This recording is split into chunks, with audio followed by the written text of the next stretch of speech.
Alex. I'm an applications engineer out of the rented showroom here, and with Minatoyo.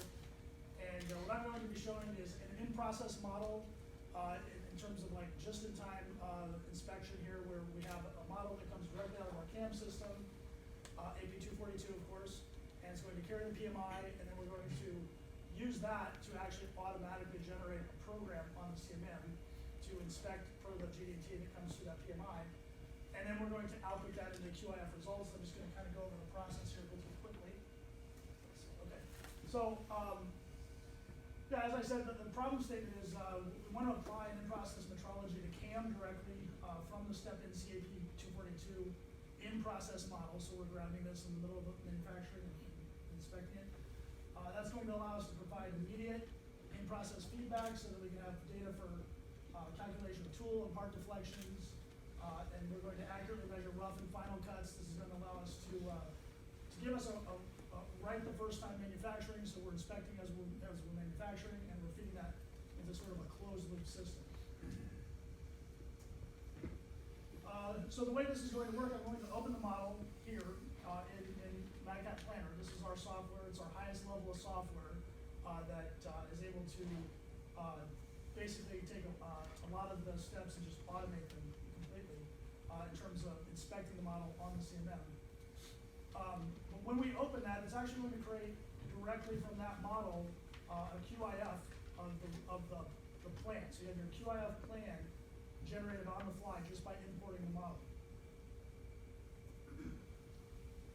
The next step, we of course have to do some sort of orientation to put the part roughly in our simulated machine that you see here, roughly in the area where we're going to have to measure the part. I went ahead and did a quick, just a manual alignment, so I basically know exactly where this part is, and then we're going to use that to run it. We can also model the fixturing and sort of just create a on-the-fly clearance zones where we don't want to hit anything on the bottom of the part here, so we can tell where that is. And then in the end, what's going to happen as we're generating this data through the inspection, the results are going to go directly to our MeasureLink quality data management software. And based on those original those UUIDs that we received through the step file, we're going to track the metrology of that in the software, and that's going to be a part of the QIF results all the way through the end. And this just shows that with the QIF plan that's generated, the results that get measured at the end, everything's going to match up. Your UID that was consumed from the CAM software is going to be traceable throughout the process. Okay, so I'm going to try to quickly show you how to do this. So this software, it's designed to pull on CAD model, as I said, with PMI. Oops. And I'm going to use the step format, of course. As mentioned, there's a quick orientation that needs to be done to put it where you're going to inspect the part.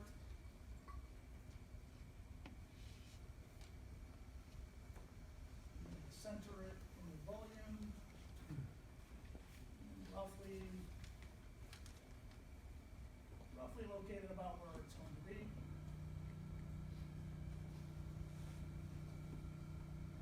And as I do this, our software is able to analyze every one of the characteristics that came in through the PMI and figure out how to use this machine with every angle, with every probe that's available, and build each element. Every element has an idealized measurement path that has been created automatically. As you can see.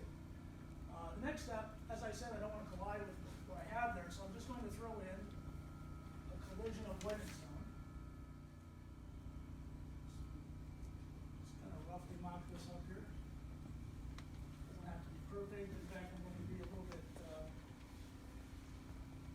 conservative of what I don't want to hit in one part. And as you see, all of these here turn from black or red to black, and it says, okay, we can measure this. We can measure one of these. There is one on the bottom, but it's underneath. So the next step is to generate the program. We just have to take all those individual measurements and build an entire plan of the path that the CMM is going to take in between all the movements and so forth. And we can quickly look at exactly what that is. But that's it. We just generated the entire program. And you can see the entire path that the CMM is going to follow. And I'm just going to export this and port it over, post it out to our CMM software that runs the CMM. Okay, I didn't put this in the right position. One thing I needed to do was I needed to tell it I did the alignment, and that's right here, step 99. Again, quickly make the program, post it. Oops. And now I'll just run the new one I just created. Right there. Okay.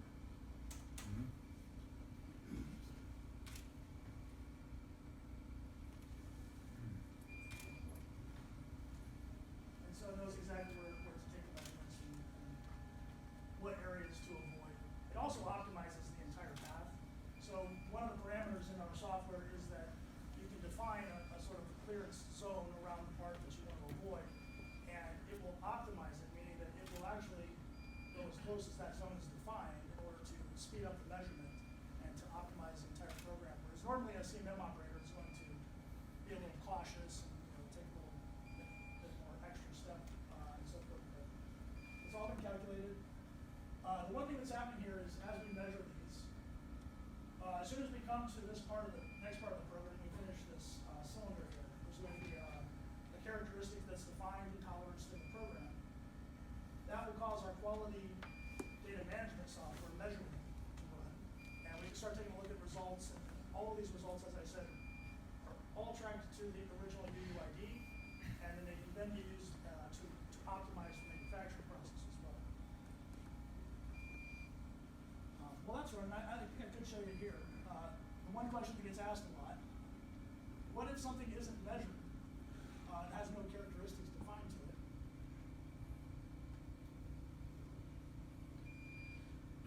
That's our quality management software. Let's minimize that. I'll put that over here. So if something on here is not defined in terms of characteristic, you can create inspections on the fly just by clicking on the plane. And there we have a path to the plane as well. We can quickly add different characteristics we want to inspect to, including datums. We can create a manual alignment from these as well. And as you see, every time I generate something over here on the left, automatically it's inserted and optimized into the path of the measurement program. And whatever finally is posted out to the machine will just be defined by this optimization on the right. The one step I kind of skipped ahead on is I did come in and I created a manual alignment. I'm just going to add a few more features here to my manual alignment. That's all there is to this. The software is able to figure out, did we properly define everything so that it actually makes sense to lock in my degrees of freedom and to inspect, and to actually get an accurate alignment to where that part is on the machine. And as you see here, it went from red to black, which indicates, yeah, that check did work. Let's see.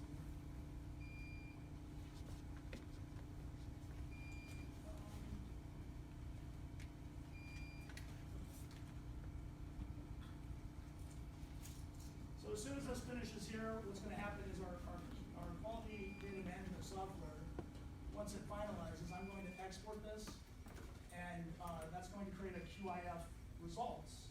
And all of, if I come back to my folder here where I have these, here's where we generated the QIF plan, as I said. I'll go ahead and open that up. We consume the part UUID as well as the characteristic UUID. I realize this might be a little difficult to see, especially in the back there. But here you have, here it's called the qubit, it's the same as the UUID, and that tracks, as I said, directly from the CAM model that was exported in process model.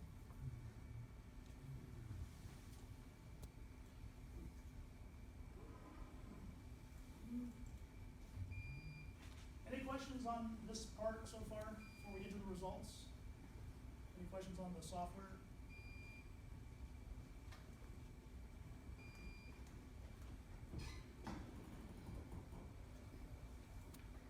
It's not,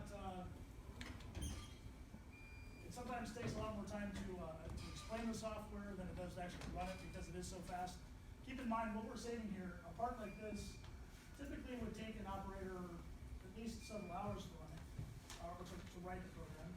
You often can get programs that can take a day or 2 days on a very complicated part. And so the idea here is by using these standards of the AP242, automating the input of the PMI, we can generate everything on the fly so that JIT inspection of an in-process model actually becomes possible as you're producing different models.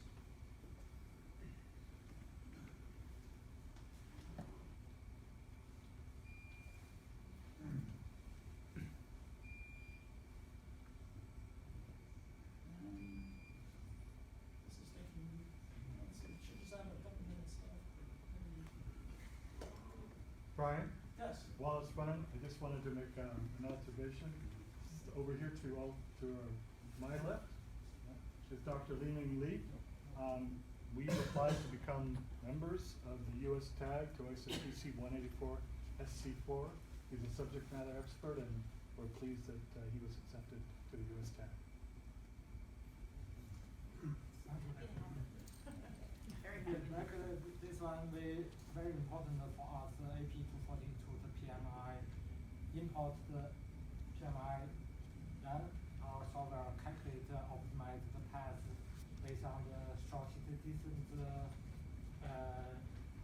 minimum the motion movement, and minimum the tool or probe changes, so all based on the AP242 standard. That is the one we are interested in this meeting, get more information, get the direction.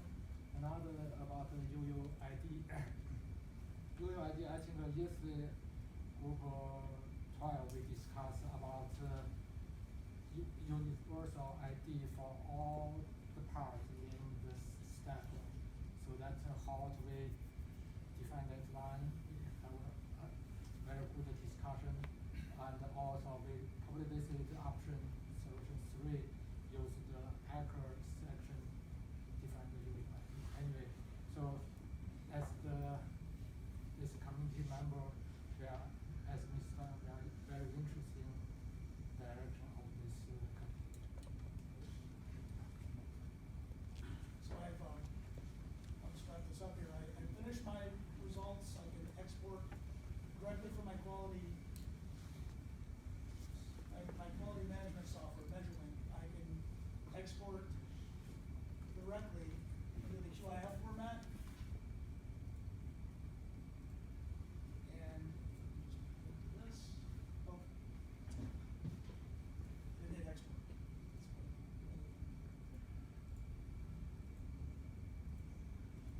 There we go. So now, as I showed earlier, this was the plan. And if I open up the QIF results, we're going to see the same information as I said. It's just, it consumes that, it uses that to define all the different characteristics all across the process, so that this characteristic